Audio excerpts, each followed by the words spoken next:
হিংসা খুব খারাপ জিনিস আর বদনজর খুব খারাপ জিনিস। আল্লাহর নবী বলছেন যে তাকদীর ভেঙে চুরে যদি ক্ষতি করার কিছু থাকতো তাহলে বদনজরই থাকতো। এক বদনজরের কারে ছেলে একবারে 7 দিন কান্নাকাটি করে মরে যাবে, ছোট বাচ্চা। বদনজর এত খারাপ। বদনজর আপনার মুরগির বাচ্চাগুলো কত ভালো, পরের দিন দেখবেন বাচ্চা সবটি মরে গেছে। তাকদীরকে ভেঙে দিয়ে যদি কোনো কিছু কাজ করতে পারতো সেটা কি করত? বদনজর। ক্ষতি করার ব্যাপারে বদনজর সবচেয়ে খারাপ। 1 নম্বর জরুরি কাজ জানা মানুষের নিকটে জানবেন। 2 নম্বর জরুরি কাজ প্রমাণ সহকারে জানবেন। শতকরা 95 জন বক্তা মিথ্যে বক্তব্য দিচ্ছেন। আপনি দেখে নিয়ে এসছেন, আপনি পথ খরচ দিচ্ছেন, আপনি 14 প্রকার খাবার রেডি করে রেখেছেন। গরম লাগছে। আপনার কারণে এই বিদ্যা না থাকার পরেও থুথিবাজ থুথির জোরে জাতির সামনে বক্তব্য পেশ করছে এবং সমাজে মিথ্যা কথা প্রচার করছে ধর্মের নামে। সম্মানিত দিনী ভাই বোন, আপাতত আপনার কথা আমি শেষ করলাম। আপনার কাজ কি? জানা মানুষের নিকটে জানা, প্রমাণ সহকারে জানা। দিলে পিছন দিকে দিতে হবে।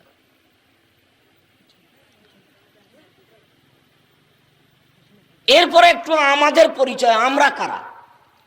আপনাদের পরিচয় লাগলে একটু আমাদের লাগবে না? আমাদেরও পরিচয় হওয়া দরকার যে আলেম ওলামাকে। তা আলেম ওলামার কথা দিয়ে প্রথমে বলি, জাহান্নাম উদ্বোধন হবে হুজুর দিয়ে। এ কথা একটু মনে রাখবেন। জাহান্নাম আরম্ভ হবে কাকে দিয়ে? মৌলানা সাহেবকে দিয়ে। হাদিস বুখারী মুসলিম। অবাক, বুখারী মুসলিমের হাদিস, আলেম ওলামা দিয়ে জাহান্নাম উদ্বোধন হবে। আল্লাহর নবী বলছেন যে জিবরাইল আমাকে উপরে নিয়ে যাচ্ছেন, দেখলাম কতগুলি লোক ওর সবার ওদের জিহ্বাকে আগুনের কাঁচি দিয়ে কেটে দেওয়া হচ্ছে। তো আমি বললাম জিবরাইলকে, ইন্না লিল্লাহি, এ কি কথা? জিবরাইল, মান হাওলা, এরা কারা? এই ছেলে, ধৈর্যের পরিচয় দিবেন। বাদাম খেয়ে সময় কাটাবেন না, একটু শরম করবেন। কিছুক্ষণ ধৈর্যের পরিচয় দিয়ে বসে থাকেন। ধৈর্য ভেঙে ফেলে আমাকে কোনো কাজ দেখাবেন না। কিছুক্ষণ পাথরের মতো বসে থাকবেন, পাখি যেন মনে করে পাথর। আমি তো আপনাকে বলছি, আপনি চলে যে কি করবেন? ওই মহিলার মতো ঢং ঢং করে এসেছে, দেবর ভাসুরের সাথে গল্প করেছে, আবার ঢং ঢং করে চলে যাচ্ছে। সেরকম হবে কি? আমি শুরু করলাম, ঢং ঢং করে উঠে চলে যাবেন চা খেতে? কেন যাবেন? আমি তো আপনার জন্য এসেছি। বাড়ি যে স্ত্রীকে ঠিক করে দিন, একটু পরে 1-2 মিনিট পরই বলছি। রাসূল সাল্লাল্লাহু আলাইহি সাল্লাম বলেন, পৃথিবীর মানুষ বাল্লেগু আন্নী ওয়ালা আয়া, আমার একটা কথা জানা থাকলে অন্যকে বলো। এটা আল্লাহ রাসূলের আদেশ। তুমি যে জানো যে পায়খানা ঘরে ঢুকলে আল্লাহুম্মা ইন্নী আউযু বিকা মিনাল খুবুসি ওয়াল খাবাইস বলতে হয়, এটা আরেকজনকে বলে দাও, আরেকজনকে বলে দাও। আপনি যে মা, বাচ্চাটা গিলাসটা হাতে করে মুখে দিচ্ছে, তা আপনি মা হিসেবে বলেন আব্বু বিসমিল্লাহ, আব্বু বিসমিল্লাহ বলো, আব্বু বিসমিল্লাহ বলো। বহুদিন পূর্বে আপনাকে বলে গেছি, আপনার স্ত্রী বাচ্চাকে দুধ খাওয়াচ্ছে, আপনার স্ত্রীকে বিসমিল্লাহ বলতে হবে। আপনার স্ত্রী যদি বিসমিল্লাহ না বলে, এ দুধ শয়তান খাবে, নিশ্চিত খাবে, অবধারিত খাবে। নবী বলেছেন খাবে, অতএব খাবেই খাবে। তার মানে আপনার স্ত্রী মাস্টার ডিগ্রি পাস করেছে বটে, 10টা সন্তান প্রসব করেছে, 2টা করেছে বটে, তবে বাচ্চা লালন পালন করতে জানে না। বাচ্চাকে দুধে মুখ দেওয়ালে প্রথমে বিসমিল্লাহ বলতে হবে। হুযায়ফা রাদিয়াল্লাহু তাআলা আনহু বলেন, রাসূল সাল্লাল্লাহু আলাইহি সাল্লাম বলেছেন, ইন্না শায়তান ইস্তাহিল্লু তাম আল্লাহ ইযকার ইসমুল্লাহ আলাইহি, নিশ্চয় শয়তান ওই খাদ্য খায় যে খাদ্যে বিসমিল্লাহ বলা হয় না। হাদিস বুখারী মুসলিম। যে খাদ্যে বিসমিল্লাহ বলা হয় না সে খাদ্য কে খায়? শয়তান। এটা মনে থাকবে না? তো আপনার বাচ্চাকে যে আপনার স্ত্রী দুধ খাওয়াচ্ছে, তখন যে আপনার স্ত্রী বিসমিল্লাহ বলে না, তো এই দুধ আর কে খাবে? শয়তান খাবে, নিশ্চিত খাবে, অবধারিত খাবে। নবী বলেছেন খাবে, অতএব খাবেই খাবে। তার মানে একটা কথা জানা থাকলে অন্যকে বলে দিতে হবে, কথা মুহাম্মদ সাল্লাল্লাহু আলাইহি সাল্লাম বলেন। দুই, ও হাদ্দেসন বানি ইসরাইল আল্লাহ হারাজ, বানি ইসরাইলের কাহিনী বলো, কোনো দোষ নেই। মানে সত্য কাহিনী। সত্য কাহিনী কি? একটা শোনাই, সত্য কাহিনী। বুখারী মুসলিমের হাদিস, হাজার হাজার বছর আগেকার কাহিনী। 3টে শিশু বাচ্চা মায়ের কোলে কথা বলেছিল দুধ খাওয়ার সময়। 3টে শিশু বাচ্চা দুধ খাওয়ার সময় মায়ের কোলে কথা বলেছিল। তার একজন হলেন ঈসা আলাইহিস সালাম। আর দ্বিতীয় জনের ঘটনা হলো এই, হাজার হাজার বছর আগে একজন লোক ছিল, তার নাম ছিল জোরাইজ। তিনি গির্জা ঘরে ইবাদত করতেন। ফাজাত উম্মুহু, ইতিমধ্যে তার মা আসলেন। তার মা এসে তাকে ডাকলেন। তখন জোরাইজ মনে মনে ভাবলো, উসালে উজিবহা, আমি এখন সলাত আদায় করব না মায়ের ডাকে সাড়া দিব? আমি এখন সলাত আদায় করব না মায়ের ডাকে সাড়া দিব? ভাবতে ভাবতে দেরি হয়ে গেছে। তখন মায়ে বলছেন, আল্লাহুম্মা লা তুমিতহু তুরিয়াহু ওজুহাল মুমিসাত, আল্লাহ তুমি এই ছেলের মরণ দিও না। আমার ডাকে সাড়া দিল না, তুমি এই ছেলের মরণ দিও না যতক্ষণ পর্যন্ত বদ মহিলার সাথে তার দুর্ঘটনা না হয়েছে। পতিতালয়ের মহিলার সাথে যখন দুর্ঘটনা হবে তখন সে যেন মরে। কেন আমার ডাকে সাড়া দিল না? মা রাগ করে এই কথা বলে চলে গেলেন। বলে যেতে না যেতে একজন মহিলা চলে এসেছে। ফাতাকাল্লামাত, মহিলা চলে এসে তার সাথে জেনার প্রস্তাব দিল। বা তিনি অস্বীকার করলেন, ছি ছি ছি ছি ছি ছি, বলো কি তো। ফা তাতির রায়, মহিলা একটা রাখালের কাছে আসলো। ফাম কানাথো, রাখালকে চেপে ধরে জেনা করলো। ফাওলাদাত গোলামান, তারপর মহিলা একটা বাচ্চা প্রসব করলো। ফাকারাত, মহিলা বলে দিল, হাজাবিন জোরাইজ, এই বাচ্চা হলো জোরাইজের সন্তান। জনগণ জেনে গেল, হইচই করে ফা আতাহু, জনগণ তার কাছে আসলো। এসে তার গির্জা ঘরকে ভেঙে করে খান খান করে দিল, ধুলা ধুলা করে দিল। ওয়ানজালু, তাকে টেনে হেঁচড়ে রাস্তায় নামিয়ে দিল। ও সব্য, যার যা ভাষায় জুটলো সে তাকে ওইভাবে গালি দিল। বেটা, এখানে তুমি ইবাদত করো, আমার জেনা করো, তুমি ঢং শুরু করেছ। যে যেভাবে পারলো মারা ধরা বলা, এইভাবেই সিনেমা দেখে মানুষের ইমান ধ্বংস করে। তো এইবার ফাঁকামা, তিনি দাঁড়ালেন, অথবা অজু করলেন, সল্লারা কাতান, 2 রাকাত সলাত আদায় করলেন।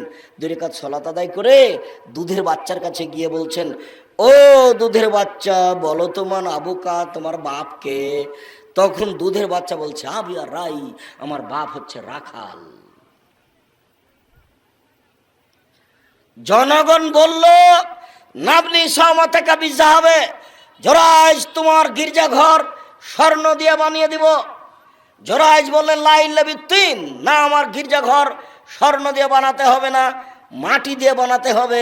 যাহাই ছিল তাহাই করিতে হইবে। হাদিস বুখারী মুসলিম আপনাকে বুঝাতে পারিনি। মা বদদুয়া করে চলে গেছেন, তার এই ফলাফল। হাদিসের সাথে অনেক ইতিহাস জড়িয়ে আছে। তার একটা হলো, কেউ যদি বিপদে পড়ে 2 রাকাত সালাত আদায় করে যদি আল্লাহকে বলে যে তুমি আমাকে বিপদ থেকে বাঁচাও, তাহলে আল্লাহ তাকে বাঁচিয়ে দিবেন। তার ঘটনা হলো এইটা। কেউ যদি বিপদে পড়ে তো 2 রাকাত সালাত আদায় করে আল্লাহকে বলবে, আল্লাহ তুমি আমাকে বাঁচাও, তাহলে আল্লাহ তাকে বাঁচিয়ে দিবেন। তার প্রমাণ হলো ইব্রাহিম আলাইহিস সালামের স্ত্রী হাজেরা, সারা। সেই কথা তো আপনাকে এখন বলে আমি আমার সময় এখানে শেষ করতে পারি না। আমি তো আপনার সাথে কথা বলেছি নেশাদার দ্রব্য সম্পর্কে, খুব সাবধান। 2 জন মানুষ যত দাঁড়িয়ে এক জায়গাতে কথা না বলে, যদি আপনার আমার কথা রক্ষা করা সম্ভব না হয়, তাহলে দ্রুত এলাকা থেকে চলে যাবেন। যতক্ষণ পর্যন্ত আমার পাশে সাথে আছেন ততক্ষণ পর্যন্ত নিজ স্বাধীনতা ত্যাগ করে থাকবেন। যেহেতু আপনি এসেছেন এই জন্য, আর আমি এসেছি এই জন্য, 2 জনের উদ্দেশ্যে একই। এই সময় তো অন্য কোনো কাজ ভিতরে নিয়ে আসবেন না। এক পায়ে দাঁড়িয়ে থাকবেন, আপনি বসতে জায়গা পান আর না পান। আরো এখানে জরুরি কথা, জীবনে কোনোদিন ছেলে মেয়ের জন্য বদদুয়া করবেন না। ছেলে মেয়ে যদি মারে তাহলে তাড়াহুড়া করে অজু করে ঘরের ভিতরে ঢেকে বলবেন, আল্লাহ আমি তো এমন ছেলে চাইনি, ছেলে তুমি আমাকে ফিরিয়ে দাও।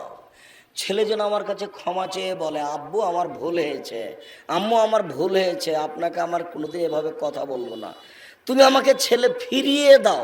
এ বলে আপনি আল্লাহর কাছে কান্নাকাটি করেন। আপনি কেন বলতে গেলেন তোকে ত্যায্য পুত্র করলাম, তোকে ত্যায্য পুত্র করলাম, তোকে এই করলাম সেই করলাম। মরা পর্যন্ত যদি খালি ত্যায্য পুত্র বলেন তো কিছুই লাভ নাই, মরলে জমি নিয়ে নেবে, ও ভাগ করে নেবে। ত্যায্য পুত্র কথার কোনো দাম নেই। ছেলে মেয়ের জন্য কোনোদিন ভুলেও বদদোয়া করবেন না, বদদোয়া করলেই তার ধ্বংস নেমে আসবে। হাজার হাজার বছর আগেকার কাহিনী, এই যে বানি ইসরায়েলের কাহিনী। তিন ওমান কাযাবা আলাইয়া মুতাআম্মিদান ফালিয়াতাবাউ মাকআদাহু মিনান নার। কোন হুজুর যদি কোনো কথা আমার নামে বলে, সেই কথা যদি আমার না হয় তাহলে তার থাকার জায়গা জাহান্নাম। এখন অজু করার সময় যদি বলে যে কাঁধ মাসা করতে হবে, কাঁধ মাসা যদি হাদিস দ্বারা প্রমাণ না হয় তাহলে যিনি বলছেন তার জন্য থাকার জায়গা জাহান্নাম। আল্লাহুম্মা সাল্লি আলা সাইয়্যিদিনা মাওলানা নবিয়ানা মুহাম্মদ। এই দুরূদ আপনি পড়েন। আমি আব্দুর রাজ্জাক আপনার দুরূদ বন্ধ করতে আসিনি, কোথাও যায় না। এই গত সফরে ছিলাম চট্টগ্রাম রাঙ্গামাটি, গত সফরে ছিলাম বরিশাল পটুয়াখালী, বরিশাল বরগুনা, যার কারণে এই কথাগুলি আসছিল বেশি, যে আমি আপনার দুরূদ বন্ধ করতে আসিনি। আমি বলছি যদি এই দুরূদ প্রমাণ না করা যায় তাহলে হুজুর জাহান্নামে যাবে। এর প্রমাণে হাদিস বুখারী মুসলিম। জুব্বা যত বড় হোক, পাগড়ি যত বড় হোক, আলখাল্লা যত বড় হোক, পৃথিবীর কোনো শক্তি তাকে ঠেকাতে পারবে না। তার তাহাজ্জুদ, তার হজ, তার জীবিকা, তার জিকির আজকার কোনো কিছু তাকে ঠেকাতে পারবে না। ও জাহান্নামে যাবেই। এ কথা মুহাম্মদ সাল্লাল্লাহু আলাইহি ওয়াসাল্লাম বলেন, হাদিস বুখারী মুসলিম। আমি একজন অনুবাদক। মুহাম্মদ সাল্লাল্লাহু আলাইহি ওয়াসাল্লাম এ কথা আজ থেকে নিয়ে 1450 বছর পূর্বে বলেছেন। এইভাবে হাদিস গ্রন্থে পড়ে আছে। এদেশে একটা বই পাওয়া যায়, উপদেশ। ওই বইয়ের আলোচনাতে হাদিস দেওয়া আছে আলেমদের অবস্থা। এখন উপদেশ বই যদি আপনি আমাকে বলেন যে আপনি লিখেছেন, আপনি পড়েন, তাহলে তো একটা বেকায়দা হয়ে যাবে। মাসিক আল ইতেশাম পত্রিকার জন্য কত আমার শ্রম আছে, কত পরিশ্রম। মাসিক আল ইতেশামের জন্য 10 জন মুফতি আছে, মাসিক আল ইতেশামের জন্য 10 জন গবেষক আছে, মাসিক আল ইতেশাম পত্রিকার জন্য 14 জন কর্মচারী আছে, মাসিক আল ইতেশামের জন্য একটা প্রেস মেশিন আছে, মাসিক আল ইতেশামের জন্য একটা কাটিং মেশিন আছে। কত খরচ প্রতি মাসে। আমি 10 জন মুফতি নিয়ে বৈঠক করি। 50টা প্রশ্ন আগে বৈঠকে পাস হতে হবে, তারপরে পত্রিকাতে আসবে, ছাপবে। এত পরিশ্রম করে আমি কাজটা করলাম, আর আপনার কাছে 20 টাকা 25 টাকা ভারী হয়ে গেল। আমি জাতির কাছে বলে যাচ্ছি, জাতির জন্য বলে গেলাম, অমূল্য বলে রেখে যাচ্ছে অমূল্য সম্পদ। জামিয়া সালাফের মুখপাত্র পত্রিকা মাসিক আল ইতেশাম পত্রিকা। পৃথিবীর প্রত্যেকটা বাঙালিকে পড়তে হবে মাসিক আল ইতেশাম পত্রিকা, দিন ধর্ম সঠিকভাবে জানার জন্য। আমার কথা আমি বলে গেলাম। জাতি যদি আমানতের খেয়ানত করে, এর জন্য জবাব আমাকে দিতে হবে না, জাতিকে দিতে হবে। জাতি বই পড়বে কি করলে কি হয়, কি করলে কি হয়, কি করলে ছাই হয়, কিছুই হয় না।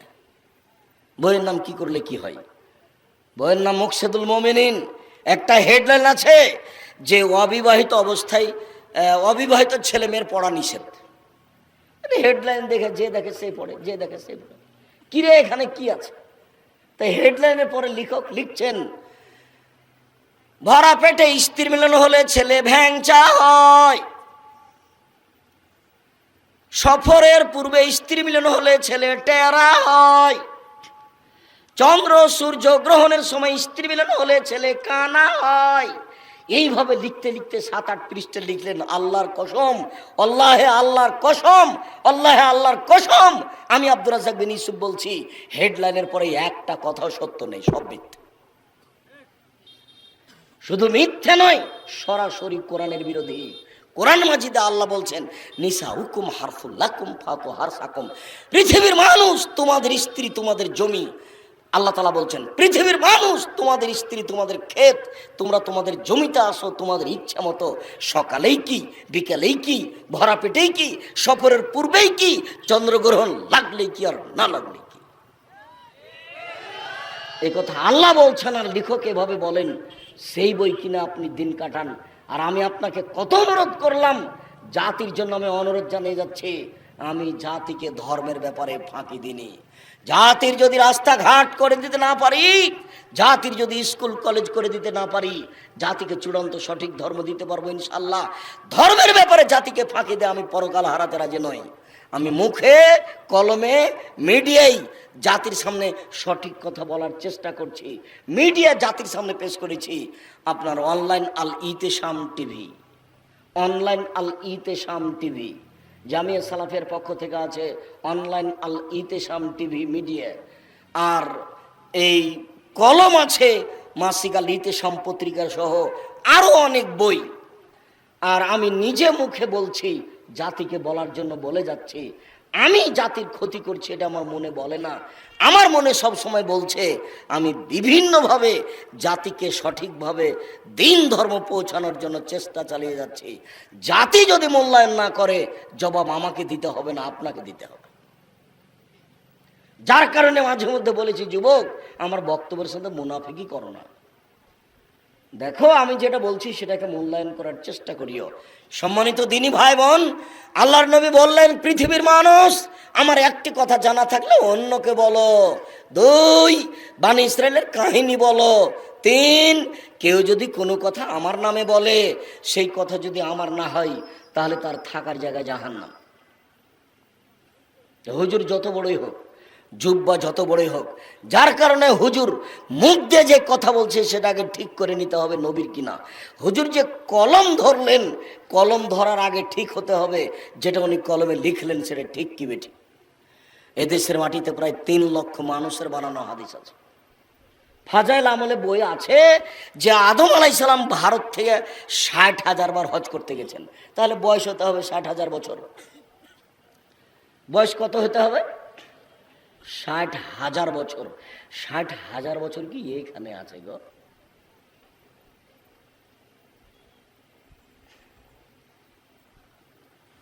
সম্মানিত দিনী ভাই বোন, আমাদের বাপের একটু কথা শেষ করলাম এখানেই।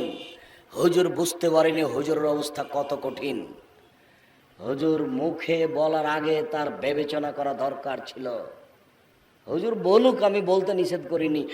বালাগাল্লা বেকামালিহি কাসাফাদ্দ যাবে জামালিহি হাসানাত জামিও খেসালিহি সাল্লু আলাইহি ওয়া আলিহি।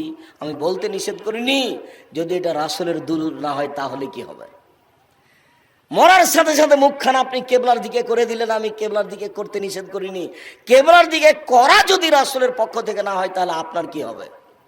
শুনুন, অজু দিয়ে গোসল দিয়ে দিতে হবে। অজু দেওয়ার পূর্বে পেট চেপে পেশাব পায়খানা বের করলেন, নখ কাটলেন, পরিষ্কার পরিচ্ছন্নতা করলেন। এই কাজ যদি নবীর না হয় তাহলে আপনার কি হবে? কে আপনাকে মাতাব্বরি করতে বলল? কে আপনাকে মাতাব্বরি করতে বলল? জনাব মুরব্বী, কে আপনাকে মাতাব্বরি করতে বলল? আমি আব্দুর রাজ্জাক বলে যাচ্ছি, কিয়ামত পর্যন্ত এর প্রমাণ হবে না।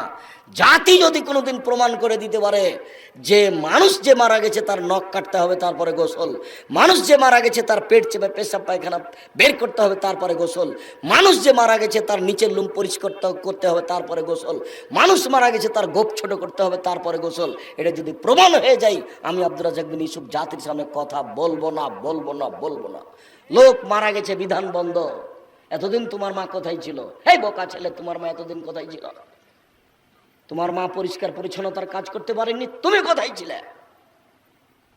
তোমার বউ তো করবে না, তোমার বোন তো লন্ডনে থাকে। তুমি তোমার মাকে গোসল করাবা, পেশাব করাবা, পায়খানা করাবা, কাঁধে করে তুমি হায়াতে নিয়ে যাবে, মেডিকেলে নিয়ে যাবা। একদিন তুমি ছিলে তোমার মায়ের কোলে, এখন তোমার মা তোমার কোলে।